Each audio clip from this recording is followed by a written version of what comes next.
அண்மைச் செய்தி.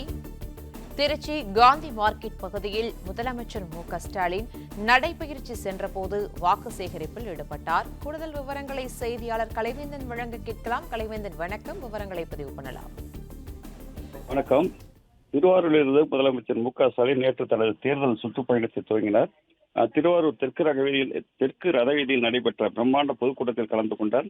இதில் திருத்துறைப்பூண்டி, திருவாரூர், நன்னிலம், மன்னார்குடி தொகுதியில் போட்டியிடும் திமுக மற்றும் கூட்டணி கட்சி வேட்பாளரை ஆதரித்து பேசினார். அதைத் தொடர்ந்து சாலை மார்க்கமாக திருச்சி வந்த முதல்வர் ஸ்டாலின் திருச்சியில் உள்ள தனியார் ஹோட்டலில் இரவு தங்கினார். முன்னதாக ஹோட்டலுக்கு வந்த முதல்வருக்கு அங்கு திரண்டிருந்த திமுகவினர் சிறப்பான வரவேற்பு அளித்தனர். வரவேற்பை ஏற்றுக்கொண்ட முதல்வர் இரவு அந்த ஹோட்டலில் தங்கினார். இன்று காலை 9 மணிக்கு திருச்சி உழவர் சந்தையில் நடைபெறும் பொதுக்கூட்டத்தில் பேசுகிறார். அங்கு திருச்சி மேற்கு, திருச்சி கிழக்கு, திருவெரும்பூர், லால்குடி, மணச்சநல்லூர், ஸ்ரீரங்கம், முசிறித்துறை உள்ளிட்ட தொகுதி வேட்பாளர்களை ஆதரித்து பேசுகிறார். தற்போது காந்தி மார்க்கெட் பகுதியில் நடைபயிற்சி மேற்கொண்டுகிறார். அந்த காட்சிகளை தான் நாம் பார்த்து வருகிறோம். சிகப்பு கலர் டிஷர்ட், கருப்பு கலர் பேண்ட் அணிந்து நடந்து வருகிறார். உடன் அமைச்சர் மகேஷும் வருகிறார்.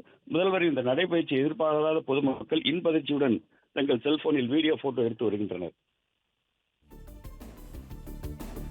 விவரங்களுக்கு நன்றி கலைவேந்தன்.